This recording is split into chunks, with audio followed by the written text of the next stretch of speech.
Hello दोस्तों, आज हम पढ़ेंगे युक्ति बुक से।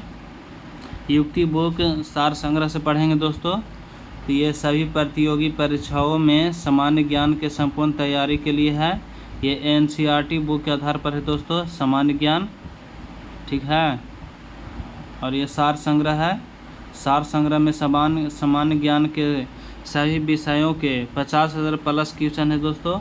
ये तथ्यों का सरल व रोचक तरीके से प्रश्नोत्तरी तालिकाओं द्वारा प्रस्तुतिकरण किया गया है दोस्तों, ठीक है। तो आज हम पढ़ेंगे भारत का इतिहास। भारत का इतिहास पढ़ेंगे दोस्तों इस बुक से। तो भारत के इतिहास में पहला चैप्टर पढ़ेंगे भारत का इतिहास, प्राचीन भारत। तो पहला पढ़ेंगे पाषाण काल। अब पाषाण काल से लेकर आज हम पढ़ेंगे प्राचीन साहित्य तक पढ़ेंगे दोस्तों, ठीक है। तो चलिए हम स्टार्ट करते हैं। देख सकते हैं दोस्तों, ये जो है भारत का इतिहास, हिस्टोरी ऑफ इंडिया, प्राचीन इतिहास पढ़ेंगे। पाषाण काल, पहला पाषाण काल पढ़ेंगे। तो पाषाण काल में स्टार्ट करते हैं दोस्तों। इसको हम बड़ा कर लेते हैं।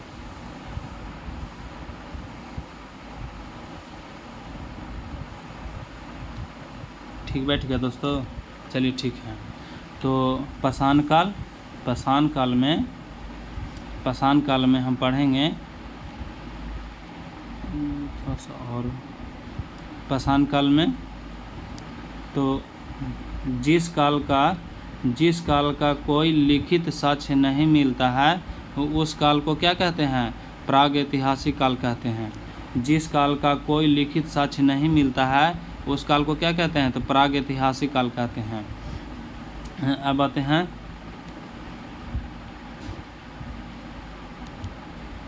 जिस काल में लिपि के साक्ष्य तो है किंतु उनके अपठ्य होने के कारण उनसे कोई निष्कर्ष नहीं निकलता है, उस काल को क्या कहते हैं? आधे ऐतिहासिक काल कहते हैं। जिस काल से लिखित विवरण मिलता है उस काल को क्या कहते हैं? ऐतिहासिक काल कहते हैं। जिस काल से लिखित विवरण मिलता है उस काल को क्या कहते हैं? ऐतिहासिक काल कहते हैं।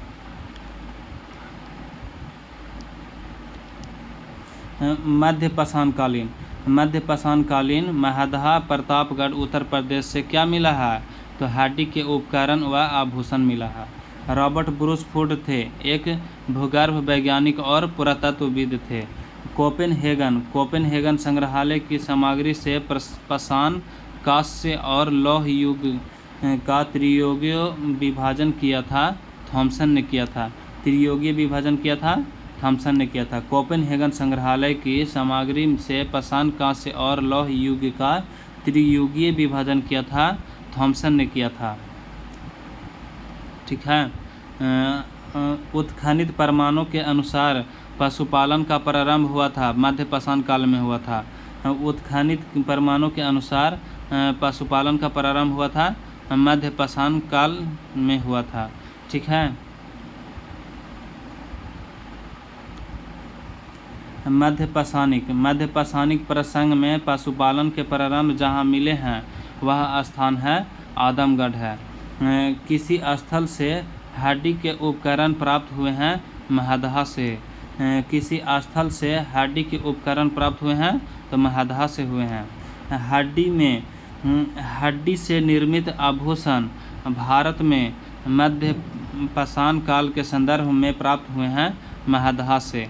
हड्डी से निर्मित आभूषण भारत में मध्य पाषाण काल के संदर्भ में प्राप्त हुए हैं तो महदहा से। एक ही कब्र से 3 मानव कंकाल निकले हैं दमदमा से। एक ही कब्र से 3 मानव कंकाल निकले हैं तो दमदमा से निकले हैं, ठीक है। चलिए आगे बढ़ते हैं। इसमें पढ़ते हैं दोस्तों। तो उत्तर प्रदेश के प्रतापगढ़ जिले के दमदमा में किए गए उत्खनन के फलस्वरूप एक सावधान में मानव कंकाल एक साथ दफनाए हुए मिले हैं, ठीक है। खदानों की कृषि सर्वप्रथम प्रारंभ हुई थी नवपाषाण काल में हुई थी। खदानों की कृषि सर्वप्रथम प्रारंभ हुई थी नवपाषाण काल में हुई थी। ठीक है, चलिए आगे बढ़ते हैं।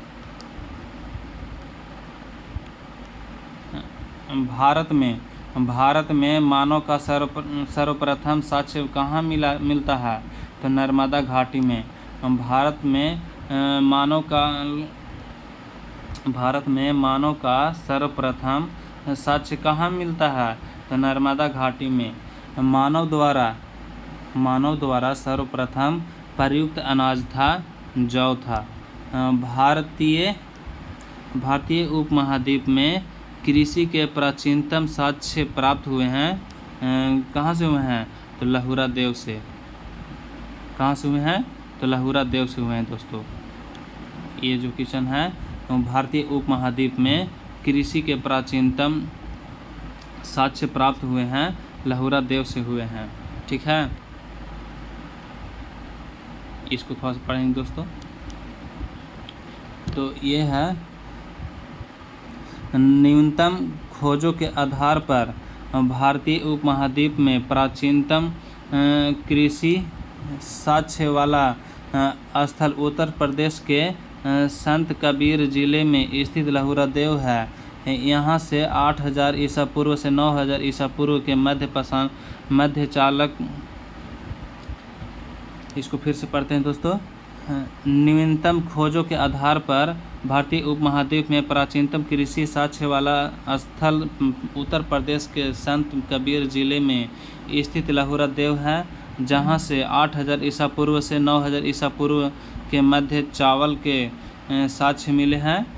इस खोज से पूर्व प्राचीनतम कृषि साक्ष्य वाला स्थल पाकिस्तान के बलूचिस्तान में स्थित मेहरगढ़ था।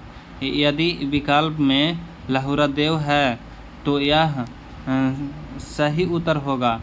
यदि लहुरा देव नहीं है तो मेहरगढ़ सही उत्तर होगा।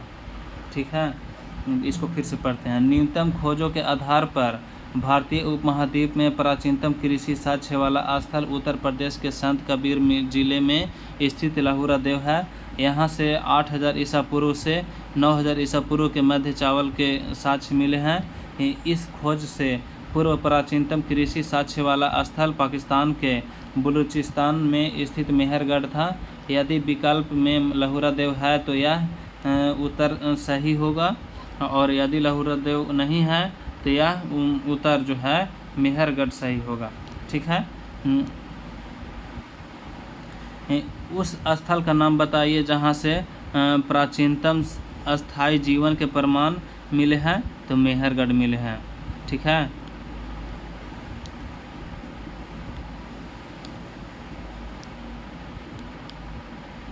किसको चालकोलिथिक युग भी कहा जाता है? तो ताम्रपाषाण युग को। किसको चालकोलिथिक युग भी कहा जाता है? तो ताम्रपाषाण युग को कहा जाता है। ताम्रपाषाण युग को कहा जाता है। किस पूरा स्थल से पाषाण संस्कृति से लेकर हड़प्पा सभ्यता तक के सांस्कृतिक अवशेष प्राप्त हुए हैं? तो मेहरगढ़ से हुए हैं। नवदा टोली किस राज्य में स्थित है? तो मध्य प्रदेश में स्थित है। मध्य प्रदेश में। नवदा टोली किस राज्य में स्थित है? तो मध्य प्रदेश में। ठीक है,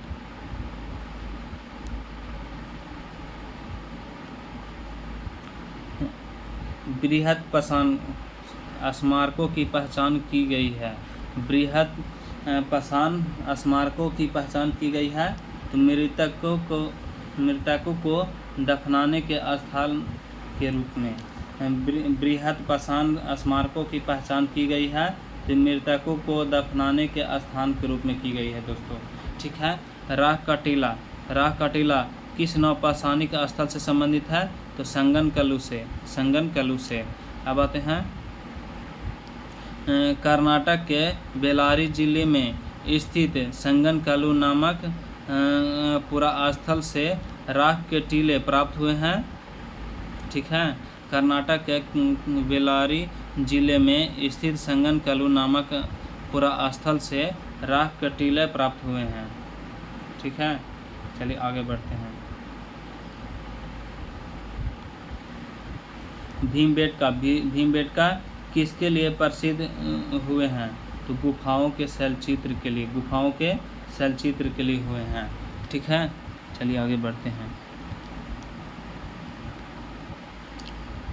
इसको बड़ा कर लेते हैं दोस्तों।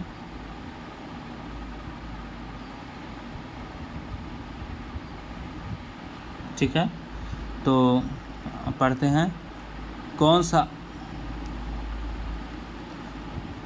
सा स्थल प्रागैतिहासिक चित्रकला के लिए प्रसिद्ध है? तो भीमबेटका। कौन सा स्थल प्रागैतिहासिक चित्रकला के लिए प्रसिद्ध है? तो भीमबेटका। ठीक है, भीमबेटका की गुफाएं कहाँ स्थित है? तो अब्दुल्लागंज रायसेन में, अब्दुल्लागंज रायसेन में स्थित है। अब आते हैं भीमबेटका। भीमबेटका की गुफाएं मध्य प्रदेश के रायसेन जिले में स्थित है। ये प्रागैतिहासिक चित्रकला का श्रेष्ठ उदाहरण है दोस्तों। ठीक है, ये उदाहरण कहते पर है। अब आते हैं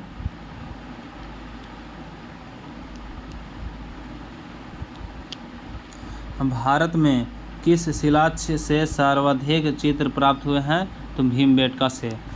भारत में किस शिलालेख से सर्वप्रथम चित्र प्राप्त हुए हैं? तो भीमबेटका से। गैरिक मृदभांड पात्र OCP का नामकरण हुआ था? हस्तिनापुर में हुआ था, हस्तिनापुर में हुआ था। ठीक है,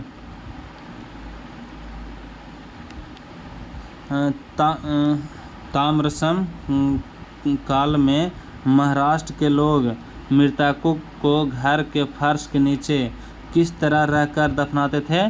तो उत्तर से दक्षिण की ओर, उत्तर से दक्षिण की ओर दफनाते थे।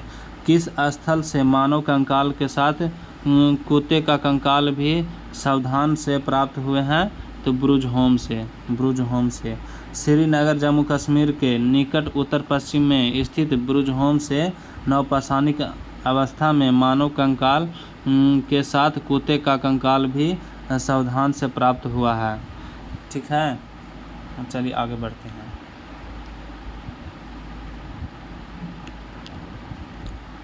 ग्रत आवास के साक्ष्य प्राप्त हुए हैं ब्रुजहोम से, ब्रुजहोम से। ठीक है, ग्रत आवास से तात्पर्य गड्ढों वाले घर से हैं। ठीक है, अब आते हैं विंध्य क्षेत्र के किस शिलालेख से सर्वाधिक मानव कंकाल मिले हैं? तो लेखहिया से मिले हैं। अब आते हैं भारतीय पुरातत्व का जनक किसे कहा जाता है? तो अलेक्जेंडर कनिंघम को कहा जाता है, अलेक्जेंडर कनिंघम को कहा जाता है। ठीक है, चलिए आगे बढ़ते हैं। राष्ट्रीय मानव संग्रहालय कहाँ पर है? तो भोपाल में है। कहाँ है? तो भोपाल में है। अब पढ़ेंगे दूसरा, सिंधु या हड़प्पा सभ्यता, सिंधु या हड़प्पा सभ्यता। इसमें पढ़ेंगे सिंधु सभ्यता के साधारणतः 3 नामों का प्रयोग होता है। सिंधु सभ्यता, सिंधु घाटी सभ्यता और हड़प्पा सभ्यता। ठीक है, सिंधु सभ्यता के लिए साधारणतः 3 नामों का प्रयोग होता है। कौन कौन? तो सिंधु सभ्यता, पहला है सिंधु सभ्यता, दूसरा सिंधु घाटी सभ्यता, सिंधु घाटी सभ्यता है, और तीसरा जो है हड़प्पा सभ्यता है। क्या है? तो हड़प्पा सभ्यता है। ठीक है, अब पढ़ते हैं। हड़प्पा सभ्यता का सर्वाधिक मान्यता प्राप्त काल है 2500 ईसा पूर्व से 1750 ईसा पूर्व, 2500 ईसा पूर्व से 1750 ईसा पूर्व। ठीक है,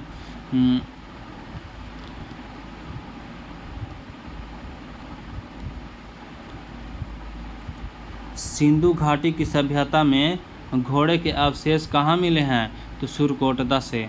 सिंधु घाटी की सभ्यता में घोड़े के अवशेष कहाँ मिले हैं? तो सुरकोटदा से मिले हैं। सिंधु घाटी स्थल कालीबंगन किस प्रदेश में है? तो राजस्थान में है।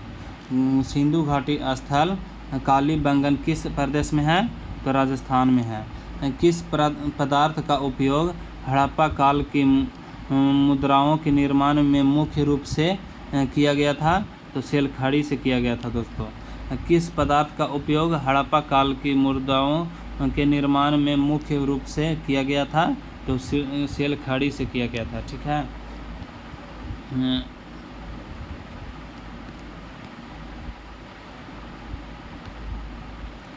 हड़प्पा सभ्यता किस युग की थी? तो कांस्य युग के। हड़प्पा सभ्यता किस युग की थी? तो कांस्य युग की थी। अब आते हैं सिंधु घाटी सभ्यता के लोगों का मुख्य व्यवसाय क्या था? तो व्यापार था। सिंधु घाटी सभ्यता के लोगों का मुख्य व्यवसाय क्या था? तो व्यापार था। हड़प्पा सभ्यता के निवासी थे तो शहरी थे। हड़प्पा सभ्यता के निवासी कौन थे दोस्तों?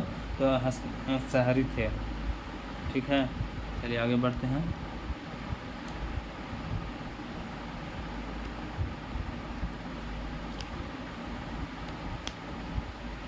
सिंधु सभ्यता के घर किससे बनाए जाते थे? तो ईंट से। सिंधु सभ्यता के घर किससे बनाए जाते थे? तो ईंट से। हड़प्पावासी किस वस्तु के उत्पादन में सर्वप्रथम थे? तो कपास थे। हड़प्पा सभ्यता का सर्वप्रथम खोजकर्ता कौन था? तो दयाराम साहनी थे। हड़प्पा सभ्यता के सर्वप्रथम खोजकर्ता कौन था? तो दयाराम साहनी थे। सिंधु सभ्यता का पतन नगर बंदरगाह कौन सा था? तो लोथल था। ठीक है।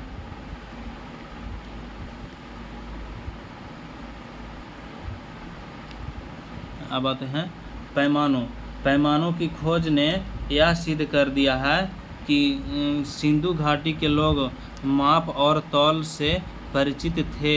यह खोज कहाँ पर हुई? तो लोथल में हुई। ठीक है। मोहनजोदड़ो को किस एक अन्य नाम से भी जाना जाता है? तो मृतकों का टीला। मोहनजोदड़ो को किस एक अन्य नाम से भी जाना जाता है? तो मृतकों का टीला। अब आते हैं हड़प्पा सभ्यता का प्रचलित नाम है सिंधु घाटी की सभ्यता। ठीक है, चलिए आगे बढ़ते हैं।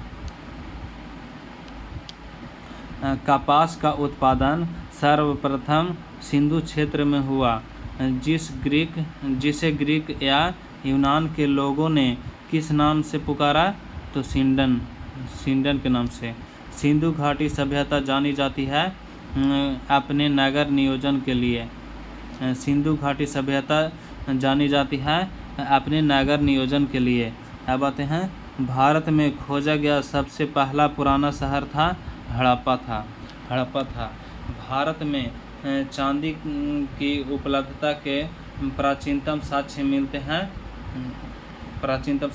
हैं तो हड़प्पा संस्कृति में। भारत में चांदी की उपलब्धता के प्राचीनतम साक्ष्य मिलते हैं तो हड़प्पा संस्कृति में मिलते हैं। ठीक है।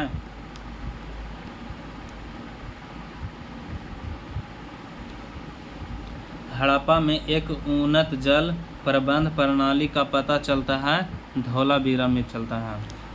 हड़प्पा में एक उन्नत जल प्रबंध प्रणाली का पता चलता है धौलावीरा में। अब आते हैं हड़प्पा सभ्यता की खोज किस वर्ष हुई थी? तो 1921 ईस्वी में। हड़प्पा सभ्यता की खोज किस वर्ष हुई थी? तो 1921 ईस्वी में। हड़प्पा सभ्यता के मिट्टी के बर्तनों पर सामान्यतः किस रंग का उपयोग हुआ है? तो लाल हुआ है। अब आते हैं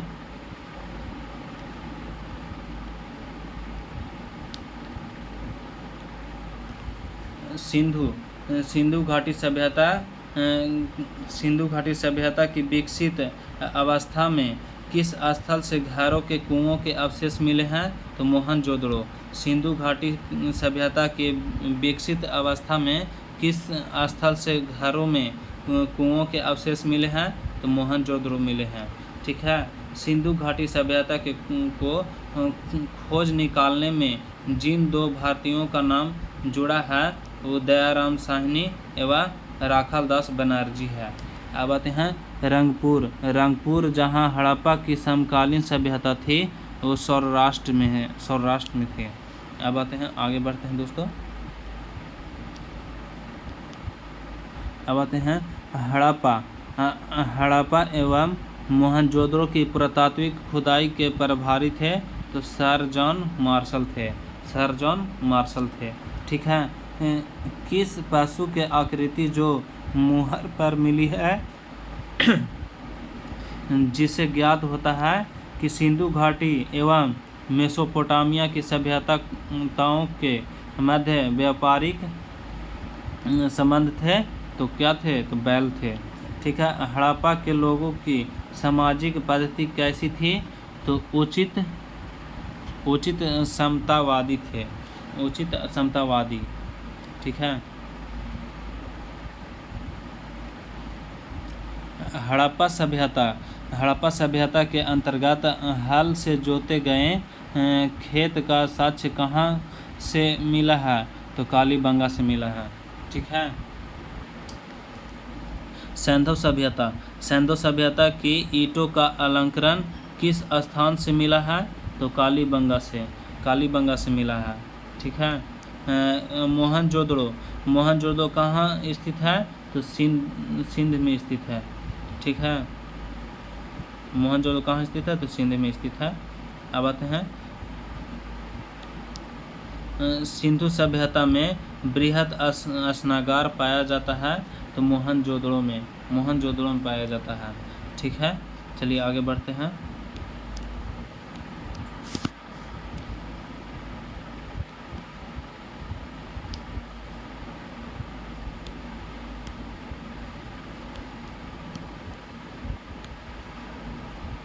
विशाल स्नागार किस पुरातत्व स्थल में पाया गया था?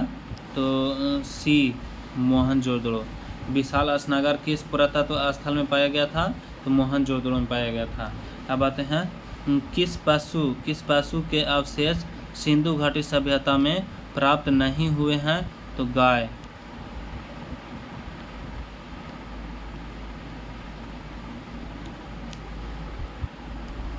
स्वातंत्रोत्तर भारत में सबसे अधिक संख्या हड़प्पा युगीन स्थलों की खोज किस प्रांत में हुई है? तो गुजरात में हुई है। अब आते हैं किस हड़प्पाकालीन स्थल से नृत्य मुद्रा वाली स्त्री की कांस्य मूर्ति प्राप्त हुई है? तो मोहनजोदड़ो से हुई है। किस हड़प्पाकालीन स्थल से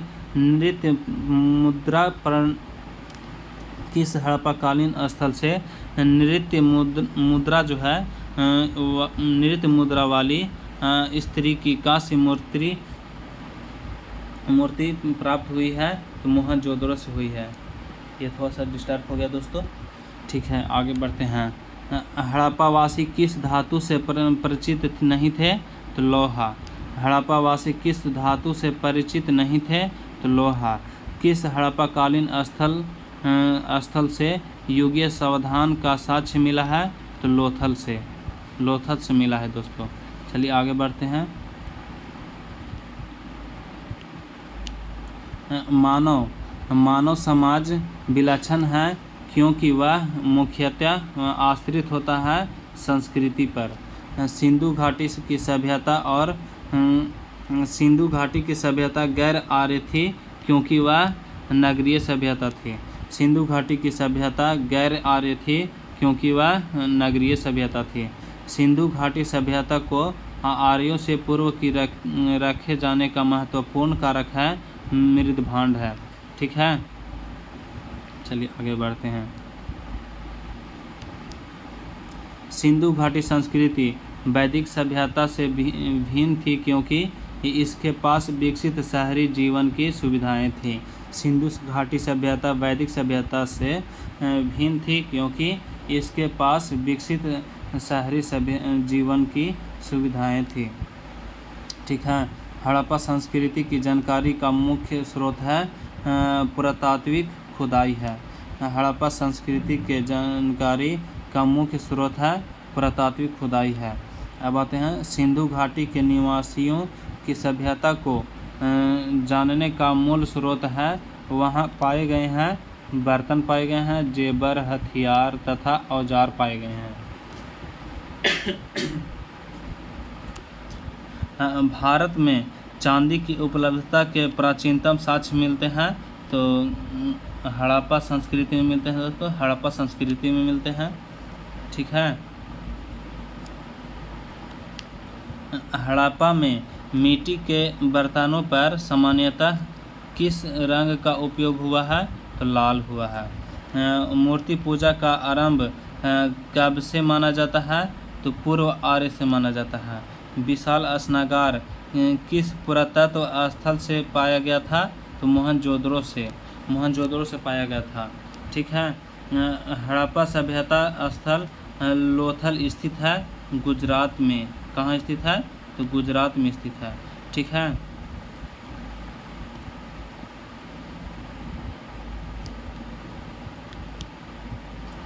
धौलावीरा किस राज्य में स्थित है? तो गुजरात में स्थित है। कौन सा हड़प्पीय नगर 3 भागों में विभक्त था? तो धौलावीरा था। ठीक है। सिंधु सभ्यता संबंधित है आधे ऐतिहासिक युग से। सिंधु सभ्यता स्थित है तो आधा ऐतिहासिक युग से संबंधित है। सिंधु सभ्यता संबंधित है दोस्तों तो कौन से? तो आधे ऐतिहासिक युग से। ठीक है। इसका आंसर बी हो जाएगा। चलिए आगे बढ़ते हैं।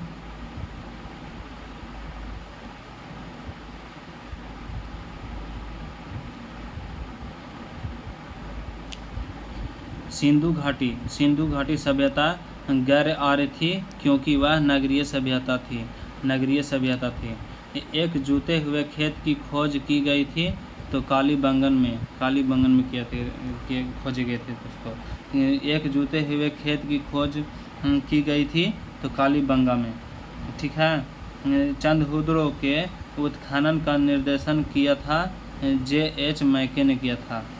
अब आते हैं, ये पढ़ेंगे दोस्तों।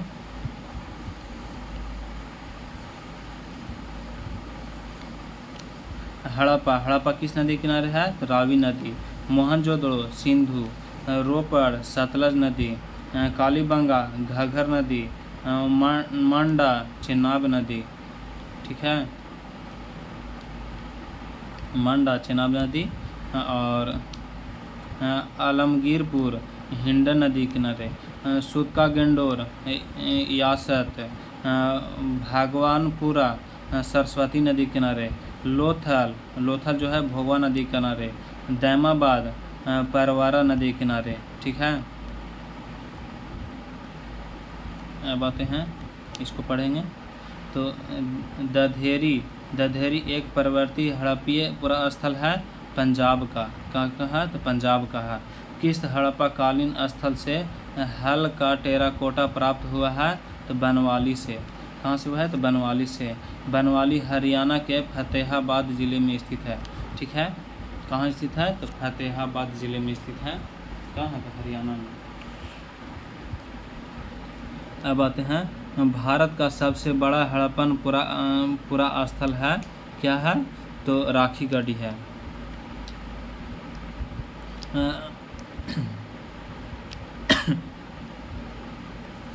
हरियाणा के हिसार जिले में स्थित राखीगढ़ी हड़प्पा सभ्यता का सबसे बड़ा स्थल है। हरियाणा के हिसार जिले में स्थित राखीगढ़ी हड़प्पा सभ्यता का सबसे बड़ा स्थल है। ठीक है। कौन है? तो सबसे बड़ा स्थल है राखीगढ़ी हड़प्पा सभ्यता का। ठीक है।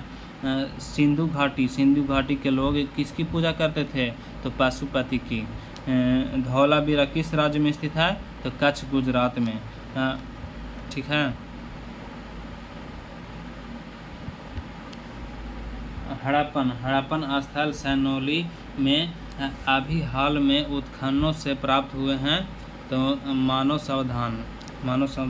सनौली नामक हड़प्पन पुरा स्थल उत्तर प्रदेश के बागपत जिले की बड़ौत तहसील में स्थित है। ठीक है। हाथी दांत का पैमाना हड़प्पीय संदर्भ में मिला है तो लोथल में मिला है। ठीक है। कहाँ मिला है? तो लोथल में। तो हड़प्पन संबंधी के संबंध में शैलकृति स्थापत्य के प्रमाण कहाँ से मिले हैं? तो धौलावीरा से। अब आते हैं, लेखन कला की उचित प्रणाली विकसित करने वाली सर्वप्रथम प्राचीन सभ्यता थी तो सुमेरिया थी दोस्तों। क्या थी? तो सुमेरिया थी। ठीक है। तो मृण पट्टिका पर उत्कीर्ण सिंहपुरयुक्त देवता की कृति प्राप्त हुए हैं, तो कालीबंगा से हुए हैं दोस्तों। ठीक है, चलिए आगे बढ़ते हैं।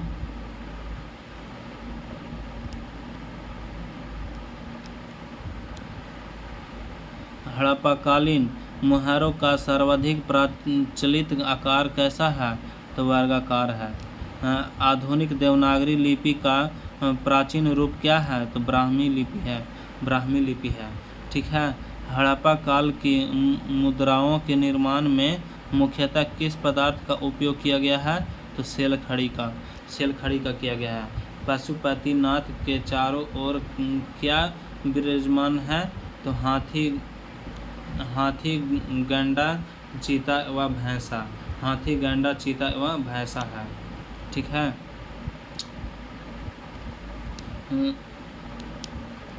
सिंधु सभ्यता की मुख्य फसल क्या थी, तो गेहूं और जौ थी। ठीक है, हड़प्पा एवं मोहनजोदड़ो को एक विस्तृत साम्राज्य की जुड़वा राजधानी किसने कहा है, तो पीगट ने कहा है। स्वास्तिक चिन्ह सभ्यता किसकी देन है, तो हड़प्पा सभ्यता की। ठीक है, नखलिस्तान सिंधु सभ्यता के किस स्थान को कहा गया है, तो मोहनजोदड़ो का। नखलिस्तान सिंधु सभ्यता के किस स्थान को कहा गया है, तो मोहनजोदड़ो का कहा गया है। ठीक है,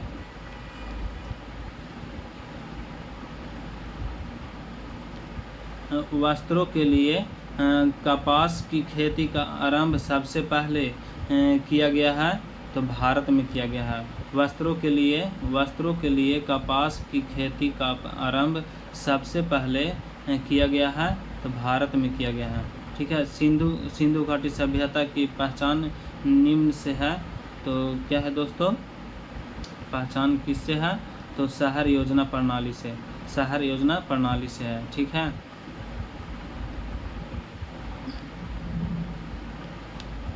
हड़प्पाकालीन स्थलों में अभी तक किस धातु की प्राप्ति नहीं हुआ है, तो लोहा की। हड़प्पाकालीन स्थलों में अभी तक किस धातु की प्राप्ति नहीं हुए हैं, तो लोहा की। ठीक है, सिंधु घाटी सभ्यता के लोग कांसा, तांबा, टीन व सोना चांदी से भी परिचित थे, लेकिन उन्हें लोहे की जानकारी नहीं थी। ठीक है,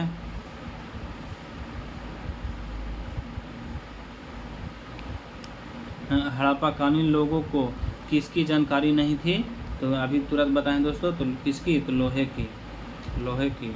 ठीक है,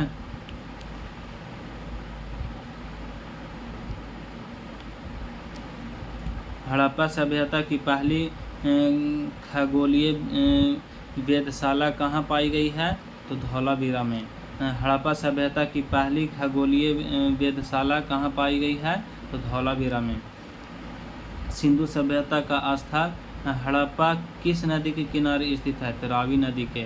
ठीक है, अमरी जो हड़प्पा सभ्यता का एक स्थल था, किस प्रांत में स्थित है, तो सिंध में स्थित है। ठीक है,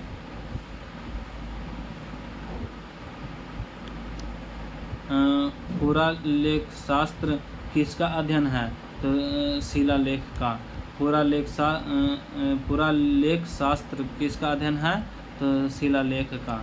मोहनजोदड़ो में सबसे बड़ी इमारत कौन सी है, तो ग्रेट गैनरी है दोस्तों। ठीक है, ऐतिहासिक लेखों का संरक्षण विज्ञान किस शाखा के अंतर्गत आता है, तो म्यूजियोलॉजी का अंतर आता है। ठीक है, थोड़ा सा ब्लर हो गया दोस्तों फ़ोटो खींचने में, पीडीएफ बनाने में। ठीक है, तो अब आगे पढ़ते हैं। लोथल जो है, लोथल नगर किस नदी के उपनदी के किनारे पर बसा है, तो साबरमती की नदी के किनारे।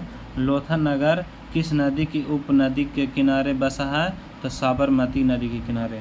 ठीक है, अब पढ़ते हैं वैदिक सभ्यता। तीसरा पर आ गए दोस्तों, वैदिक सभ्यता। तो वैदिक सभ्यता में पढ़ेंगे, इसको पहले एक बार पढ़ लेते हैं दोस्तों। तो वैदिक सभ्यता में पढ़ेंगे हम भारत में सैंधव संस्कृति के पश्चात जिस नवीन सभ्यता का विकास हुआ है उसे वैदिक सभ्यता या आर्य सभ्यता कहा जाता है। वैदिक सभ्यता या आर्य सभ्यता कहा जाता है। वैदिक काल को 2 भागों में विभाजित किया जाता है। पहला ऋग वैदिक अथवा पूर्व वैदिक। पूर्व वैदिक जो है 15,000 ईसा पूर्व से 1,000 ईसा पूर्व, और उत्तर वैदिक जो है उत्तर वैदिक काल 1,000 ईसा पूर्व से 600 ईसा पूर्व तक होता है दोस्तों। ठीक है, तो चलिए आगे बढ़ते हैं। अब आते हैं पूर्व वैदिक या ऋग वैदिक संस्कृति काल से किसे माना जाता है? तो 15,000 ईसा पूर्व से 1,000 ईसा पूर्व। अब आते हैं उत्तर वैदिक संस्कृति काल किसे माना जाता है? तो 1,000 ईसा पूर्व से 600 ईसा पूर्व। पूर्व वैदिक और या ऋग वैदिक संस्कृति का काल किसे माना जाता है? तो 1500 ईसा पूर्व से 1,000 ईसा पूर्व। और उत्तर वैदिक जो है संस्कृति काल का किसे माना जाता है? तो 1,000 ईसा पूर्व से 600 ईसा पूर्व। ठीक है, चलिए आगे बढ़ते हैं। आर्य जो शब्द का शाब्दिक अर्थ है वो श्रेष्ठ या कुलीन है। ठीक है, आर्य शब्द इंगित करता है श्रेष्ठ वंश को करता है। ठीक है,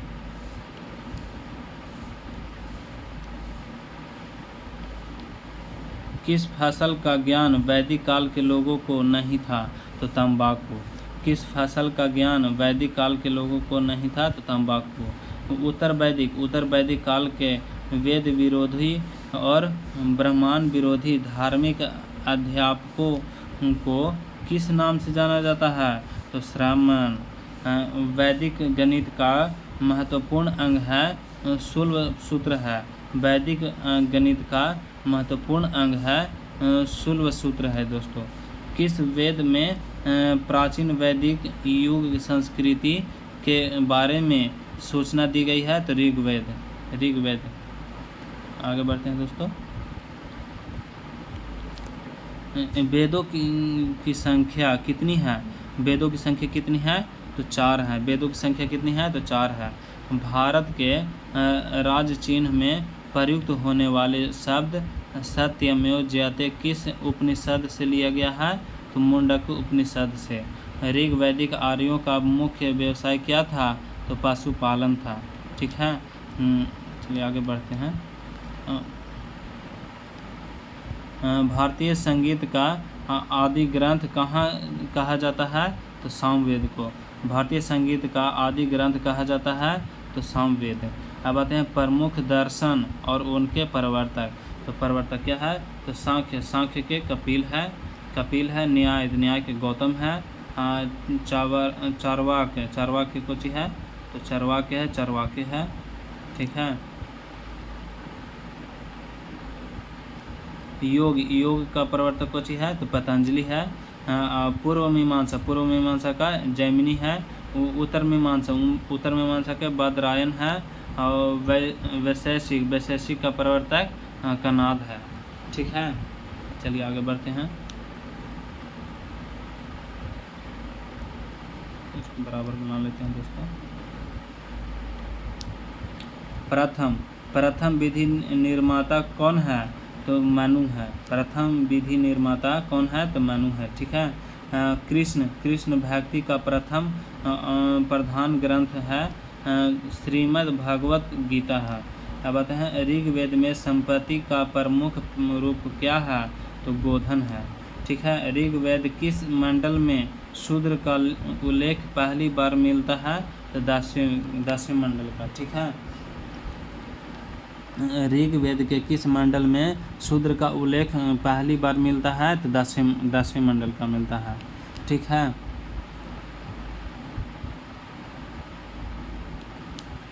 अब आते हैं वेदों की ऋचाओं को पढ़ने वाले ऋषि को क्या कहते हैं? तो होत्री कहते हैं। ठीक है, होत्री कहते हैं। ऋग्वेद का संबंध किससे है? तो ईश्वर मीमांसा से है, ईश्वर मीमांसा से। अब आते हैं ऋग्वेद में कुल मंडल हैं 10 हैं। ऋग्वेद में कुल मंडल कितने हैं? तो 10 हैं। ऋग्वेद में कुल सूक्तियाँ कितने हैं? तो 1028 हैं। ऋग्वेद में कुल सूक्तियाँ कितने हैं? तो 1028 हैं।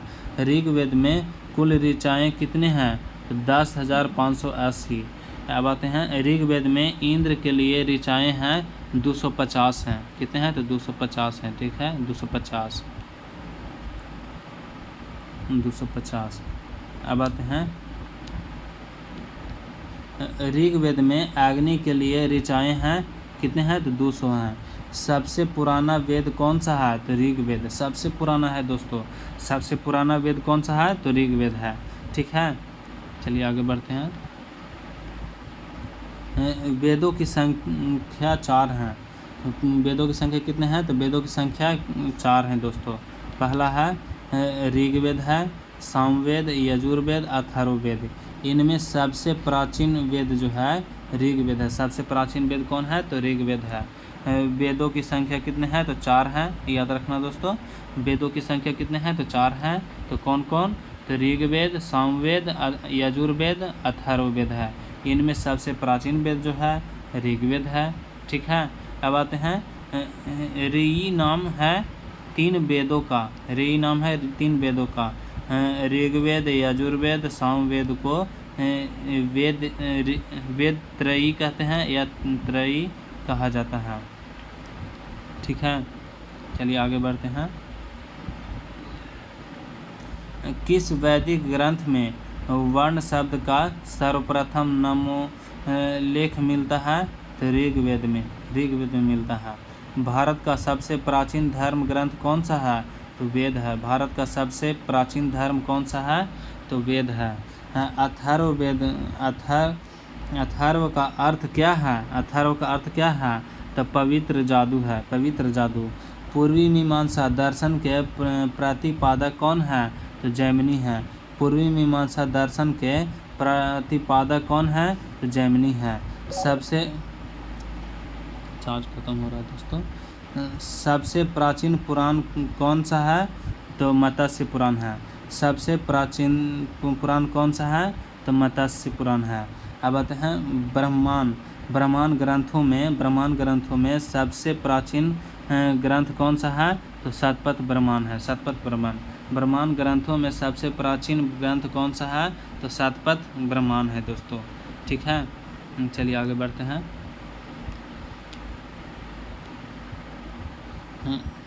वर्ण व्यवस्था से संबंधित पुरुष सूक्त मूलतः पाया जाता है ऋग्वेद में पाया जाता है। वर्ण व्यवस्था में संबंधित पुरुष सूक्त मूलतः पाया जाता है तो ऋग्वेद में पाया जाता है। गोपथ ब्रह्मांड संबंधित है तो अथर्ववेद से है। गोपथ ब्रह्मांड संबंधित है तो अथर्ववेद से है। ठीक है, उपनिषदों का मुख्य विषय है दर्शन है। उपनिषदों का मुख्य विषय है दर्शन है। नचिकेता आख्यान का उल्लेख मिलता है कठोपनिषद में। ठीक है, पुराणों की संख्या कितनी है? तो 18 है दोस्तों। पुराणों की संख्या कितने हैं? तो 18 है। चलिए आगे बढ़ते हैं। वैदिक धर्म का मुख्य लक्षण किसकी उपासना से था? तो प्रकृति के था। किस देवता के लेख ऋग्वेद में पुरंदर शब्द का प्रयोग हुआ है? तो इंद्र हुआ है दोस्तों। किस वेद के लिए ऋग्वेद में पुरंदर शब्द का प्रयोग हुआ है? तो इंद्र का हुआ है दोस्तों। शूल सूत्र किस विषय से संबंधित पुस्तक है? तो ज्यामिति। शूल सूत्र किस विषय से संबंधित है पुस्तक है? तो ज्यामिति का है दोस्तों। अस्तु या सदगमय कहाँ से लिया गया है? तो ऋग्वेद से लिया गया है दोस्तों। इसमें प्रकाश डाला गया है, ये इम्पोर्टेंट क्वेश्चन है। ठीक है,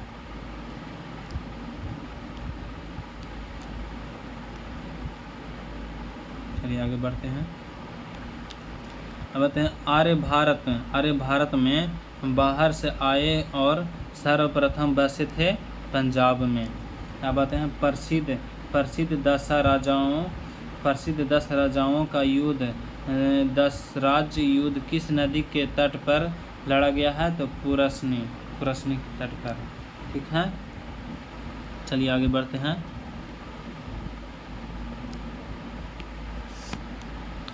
धर्मशास्त्रों में भू राजस्व की दर क्या है? तो 1/6 है, 1/6 है।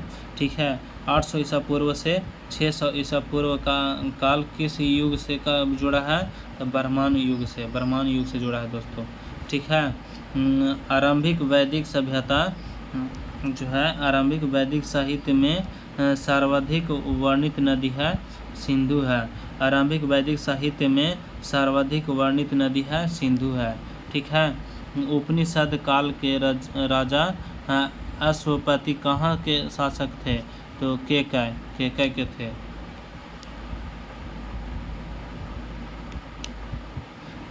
अध्यात्म ज्ञान के विषय में नचिकेता और यम का स्वाद किस उपनिषद में प्राप्त होता है? तो कठोपनिषद में होता है। वैदिक नदी कुभा काबुल का स्थान कहाँ निर्धारित होना चाहिए? तो अफगानिस्तान में। वैदिक नदी कुभा काबुल का स्थान कहाँ निर्धारित होना चाहिए दोस्तों? तो अफगानिस्तान में होना चाहिए। ठीक है, कपिल मुनि द्वारा प्रतिपादित दार्शनिक प्रणाली है वो सांख्य दर्शन से है। अब आते हैं, भारत के किस स्थल की खुदाई से लौह धातु के प्रचलन के प्राचीनतम प्रमाण मिले हैं? तो अंतरजीखेड़ा से मिले हैं, अंतरजीखेड़ा से। ठीक है,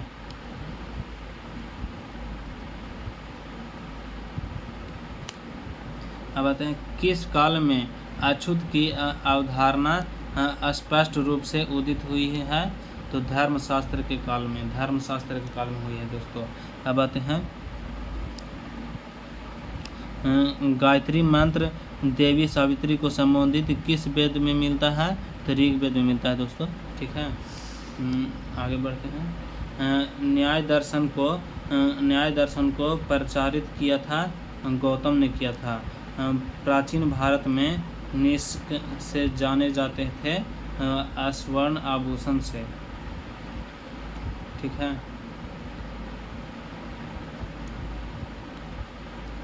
अब आते हैं, योग दर्शन के प्रतिपादक हैं पतंजलि है। योग दर्शन के प्रतिपादक कौन है? तो पतंजलि है दोस्तों, पतंजलि है। उपनिषद पुस्तकें हैं दर्शन पर है। किस पर है? तो दर्शन पर है। पूर्व वैदिक आर्यों का धर्म प्रमुखता था प्रकृति पूजा और यज्ञ था। अब आते हैं, चरक संहिता नामक पुस्तक किस विषय से संबंधित है?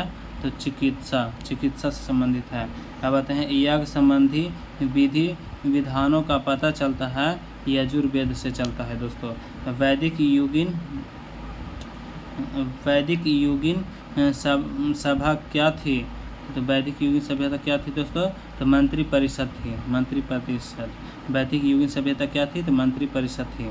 ठीक है, अब आते हैं, वैदिक युग में प्रचलित लोकप्रिय शासन प्रणाली थी गणतंत्र थी। क्या थी? तो गणतंत्र थी। सबसे प्राचीन वेद कौन सा है? तो ऋग्वेद है दोस्तों। सबसे प्राचीन वेद कौन सा है? तो ऋग्वेद है। अब आते हैं, कौन सा भारतीय दर्शन की आरंभिक विचारधारा है? तो सांख्य है। कौन सी भारतीय दर्शन की आरंभिक विचारधारा है? तो सांख्य है। अब आते हैं, सांख्य, योग, न्याय, वैशेषिक, मीमांसा एवं वेदांत इन 6 भिन्न भारतीय दर्शनों की स्पष्ट रूप से अभिव्यक्ति हुई है। वो कौन है? तो वैदिक युग में है। किस में है दोस्तों? तो वैदिक युग में है। अब आते हैं, वह दस्तकारी कौन सी है जो आर्यों द्वारा व्यवहार में नहीं लाई गई थी? तो लुहारगिरी। ठीक है, अब आते हैं, प्राचीनतम जो है, प्राचीनतम व्याकरण अष्टाध्यायी के रचनाकार हैं वो पाणिनि है।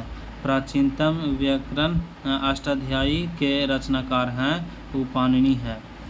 कौन सी स्मृति प्राचीनतम है? तो मनु स्मृति है। कौन सी स्मृति प्राचीनतम है? तो मनुस्मृति है।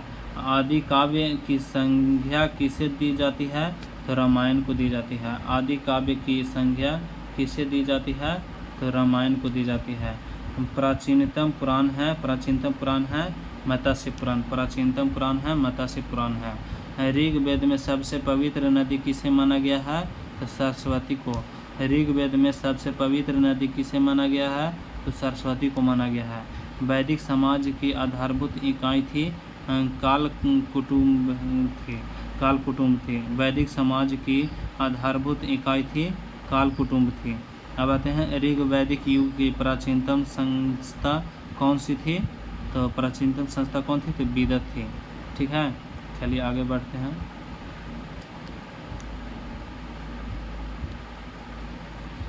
ब्रह्मांड ग्रंथों में सर्वाधिक प्राचीन कौन है? तो शतपथ ब्राह्मण है। गोत्र व्यवस्था प्रचलन में कब आई? तो उत्तर वैदिक काल।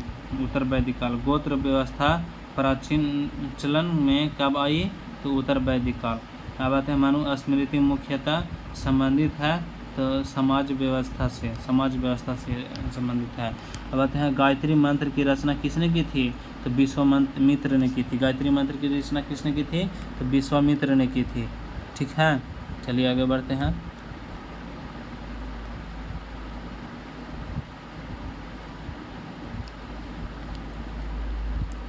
अवेस्ता और ऋग्वेद में समानता है। अवेस्ता किस क्षेत्र से संबंधित है? तो ईरान से। किसका संकलन ऋग्वेद पर आधारित है? तो सामवेद का।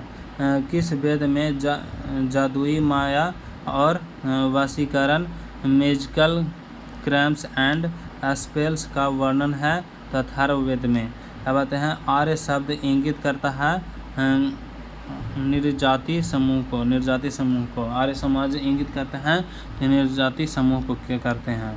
ठीक है, चलिए आगे बढ़ते हैं। प्राचीनतम विवाह संस्कार का वर्णन करने वाला विवाह सूक्त किस में पाया जाता है? तो ऋग्वेद में। ऋग्वेद में अघन्य वध योग्य नहीं शब्द का प्रयोग किससे लिए किया गया था? तो गाय के। ऋग्वेद में अघन्य वध योग्य नहीं शब्द का प्रयोग किसके लिए किया गया था? तो गाय के लिए। अब आते हैं ऋग्वेद में किन नदियों का उल्लेख अफगानिस्तान के साथ आर्यों के संबंध का सूचक है? तो कुभा कर्मू। चलिए आगे बढ़ते हैं। कुभा कर्मू। अब आते हैं आर्यों के आर्कटिक होम सिद्धांत का पक्ष किसने लिया था? तो बीजी तिलक ने लिया था। अब आते हैं अथर्व का अर्थ है पवित्र जादू। कौन सा वेद असंतः गद्य रूप में भी रचित है? तो यजुर्वेद में। ठीक है। उत्तर वैदिक काल में किस देवता को सर्वोच्च स्थान प्राप्त था? तो प्रजापति के। ठीक है।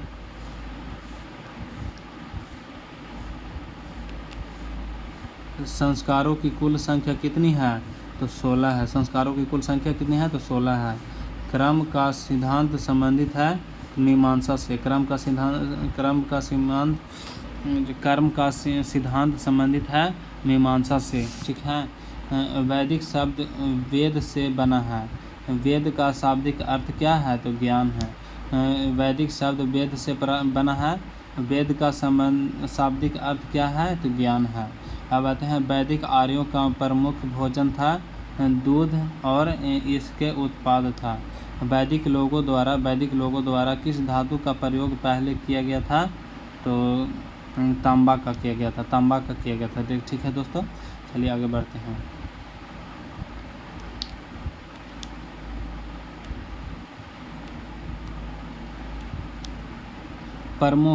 प्रमुख इतिहासकारों के अनुसार आर्यों का मूल निवास स्थान है मध्य एशिया में मैक्स मूलर का मूल स्थान है मध्य एशिया है। ठीक है। जर्मनी जो है हर्ट एवं पेंका है। विधान क्या है? तो हर्ट एवं पेंका है। ठीक है। हंगरी जो है गाइल्स है। गाइल्स का मूल निवास हंगरी है। ऐसे पढ़ेंगे दोस्तों। गाइल्स का मूल स्थान जो है हंगरी है।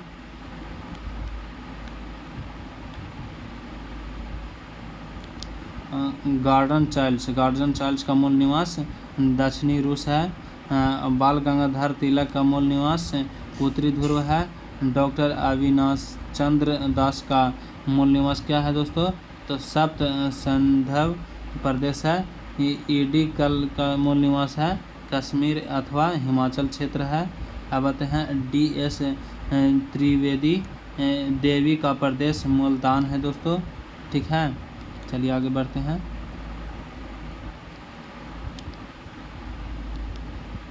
तिब्बत का स्वामी दयानंद है और ब्रह्मांड ऋषिदेव में ब्रह्मांड ऋषिदेश तो ये जो है पंडित गंगानाथ झा है।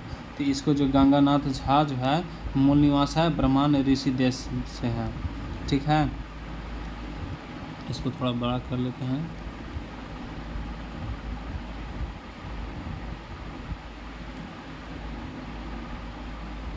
ठीक है दोस्तों। ठीक है।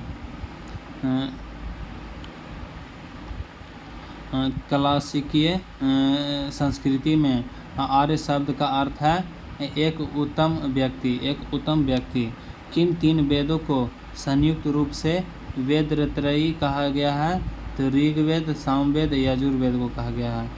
किन 3 वेदों को संयुक्त रूप से वेदत्रयी कहा गया है?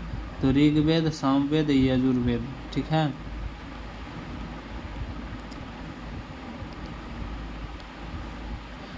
ऋग्वेद है अस्त्रों का संकलन। गोपथ ब्रह्मांड संबंधित है अथर्ववेद से।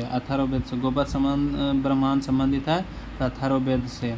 अब आते हैं ऋग्वेद का कौन सा मंडल पूर्णतः सोम को समर्पित है? तो 9वां मंडल को। अब आते हैं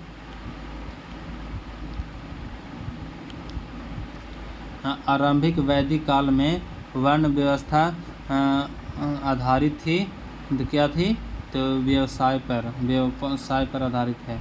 आरंभिक वैदिक काल में वर्ण व्यवस्था आधारित थी, व्यवसाय पर आधारित है। ठीक है। नचिकेता आख्यान का उल्लेख मिलता है कठोपनिषद में मिलता है। उपनिषदों का मुख्य विषय है दर्शन है। उपनिषदों का मुख्य विषय क्या है दोस्तों? तो दर्शन है। ठीक है।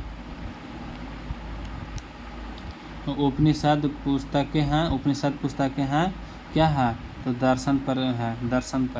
उपनिषद पुस्तकें दर्शन पर है। ठीक है। चलिए आगे बढ़ते हैं।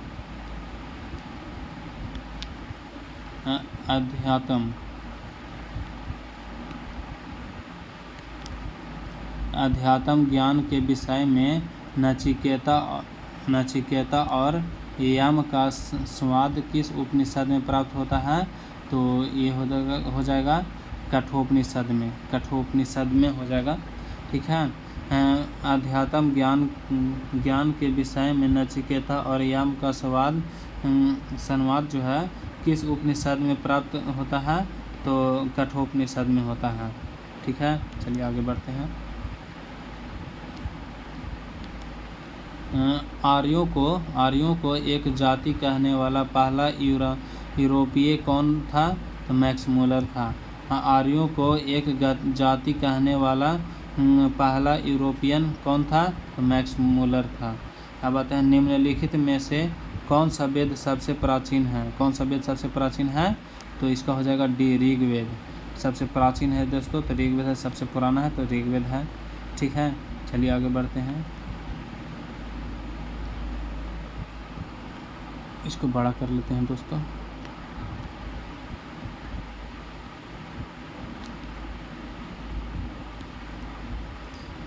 ये जो है ऋग्वेद के विश्व का सबसे प्राचीन ग्रंथ माना जाता है। इसकी रचना 1500 ईसा पूर्व से 1000 ईसा पूर्व के बीच हुई। ठीक है, अब आते हैं ऋग्वेद में सर्वाधिक संख्या में मंत्र संबंधित है अग्नि से है। अग्नि से है, किससे है दोस्तों? अग्नि से है। ऋग्वैदिक धर्म था बहुदेववादी थे। ठीक है, चलिए आगे बढ़ते हैं।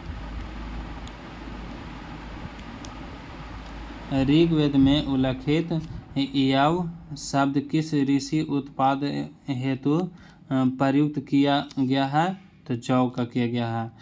उस जनजाति का नाम बताइए जो ऋग्वैदिक आर्यों के प्रजनन से संबंधित नहीं है। तो विकट है दोस्तों, विकट। अब आते हैं प्राचीन काल में आर्यों के जीविकोपार्जन का मुख्य साधन था, क्या था? तो कृषि था। ठीक है, चलिए आगे बढ़ते हैं। आर्य भारत में किस रूप में आए थे? तो आक्रमणकारी के रूप में आए थे दोस्तों। ठीक है, आर्य भारत में किस रूप में आए थे? तो आक्रमणकारी। ठीक है, चलिए आगे बढ़ते हैं।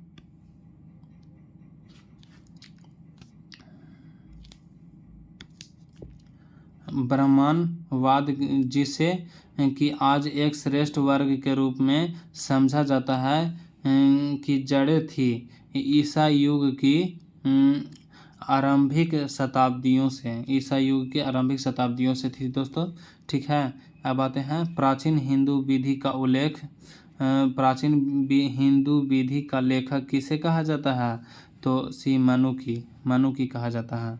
ठीक है, चलिए आगे बढ़ते हैं। वैदिक युग में राजा अपनी जनता से जो कर वसूल करते थे उसे क्या कहते थे? तो बलि कहते थे। ऋग्वैदिक जनसभा जो न्यायिक कार्यों से संबंधित थी वो सभा से थी। हाँ, आयुर्वेद अर्थात जीवन का विज्ञान का उल्लेख सर्वप्रथम मिलता है अथर्ववेद में मिलता है दोस्तों, अथर्ववेद में। ठीक है, अब आगे बढ़ते हैं। 800 ईसा पूर्व से 600 ईसा पूर्व का काल किस युग से प्राप्त जुड़ा है? तो वर्तमान युग से जुड़ा है। पुराणों की संख्या कितने हैं दोस्तों? तो 18 है। पुराणों की संख्या 18 है। चलिए आगे बढ़ते हैं। श्रीमद् भागवत गीता जो है मौलिक रूप में किस भाषा में लिखी गई है? तो संस्कृति में। श्रीमद् भागवत गीता मौलिक रूप में किस भाषा में लिखी गई थी? तो संस्कृति में लिखी गई थी। महाभारत मूलतः किस रूप में जानी जाती थी? तो जय संहिता के रूप में जानी जाती थी। हिंदी पौराणिक कथा के अनुसार समुद्र मंथन हेतु किस सर्प ने रसी के रूप में स्वयं को प्रस्तुत किया? तो वासुकी ने किया था। ठीक है दोस्तों, चलिए आगे बढ़ते हैं। वासुकी ने किया था। सत्यमेव जयते शब्द किस उपनिषद से लिया गया है? तो किससे लिया गया है दोस्तों? तो मुंडक उपनिषद से लिया गया है। सत्यमेव जयते शब्द किस उपनिषद से लिया गया है? तो मुंडक उपनिषद से लिया गया है। चलिए आगे बढ़ते हैं। तमसोमा ज्योतिर्गमय कथन है मूलतः उपनिषदों का है। अब आते हैं तमसोमा ज्योतिर्गमय जो है कथन बृहदारण्यक जो है उपनिषद से लिया गया है। इस कथन का अर्थ अंधकार से प्रकाश की ओर है दोस्तों। ठीक है, आगे बढ़ते हैं। सत्याकाम जबाल की कथा जो अन्नव्याही जो है माँ होने के लक्षण को चुनौती देती है उल्लिखित है किससे है दोस्तों? तो छंदोग्य उपनिषद में है।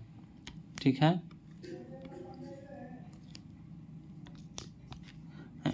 जीविकोपार्जन हेतु वेदांग पढ़ने वाला अध्यापक कहलाता था, उपाध्याय कहलाता था। अब आते हैं ऋग्वेद में अध्यन्या का प्रयोग हुआ है तो गाय के लिए हुआ है। ऋग्वेद की कुल लिपि थी ब्राह्मणी थी दोस्तों, ब्राह्मणी थी। ऋग्वेद की कुल लिपि थी ब्राह्मणी थी। ठीक है, चलिए आगे बढ़ते हैं।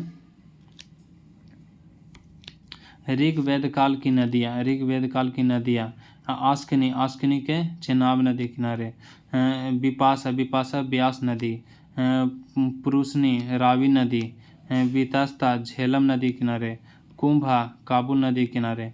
आस्किनी जो है चेनाब नदी किनारे, विपाशा ब्यास नदी किनारे, परुषनी रावी नदी किनारे, वितस्ता झेलम नदी किनारे, कुंभा काबुल नदी किनारे। ठीक है, चलिए आगे बढ़ते हैं। कर्मु, कर्मु किसी नदी किनारे है तो कुरुर्मक नदी किनारे, गोमती, गोमती गोमल नदी, स्वास्तु स्वात नदी, सदारनीरा गंडक, सुंदरी सतलज नदी, दती घग्गर नदी किनारे। ठीक है, चलिए आगे बढ़ते हैं। उच्च वर्ण पुरुष का निम्न वर्ण नारी के स्थान विवाह है तो अनुलोम विवाह है दोस्तों। उच्च वर्ण नारी का निम्न पूर्ण पुरुष के साथ विवाद है तो प्रतिलोम विवाद है दोस्तों। ठीक है, चलिए आगे बढ़ते हैं।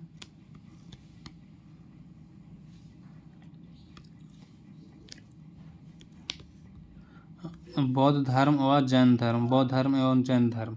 तो बौद्ध धर्म जो है गौतम बुद्ध का जन्म कपिलवस्तु के निकट लुम्बिनी नदी में वाक्य क्षत्रिय कुल में 563 ईसा पूर्व में हुआ था। लुम्बिनी संप्रति नेपाल में है और गौतम बुद्ध के बचपन का नाम क्या है तो सिद्धार्थ है। गौतम बुद्ध के बचपन का नाम सिद्धार्थ है। ठीक है दोस्तों, बौद्ध धर्म नेक्स्ट वीडियो में पढ़ेंगे क्योंकि बहुत लंबा वीडियो हो गया है। Thank you.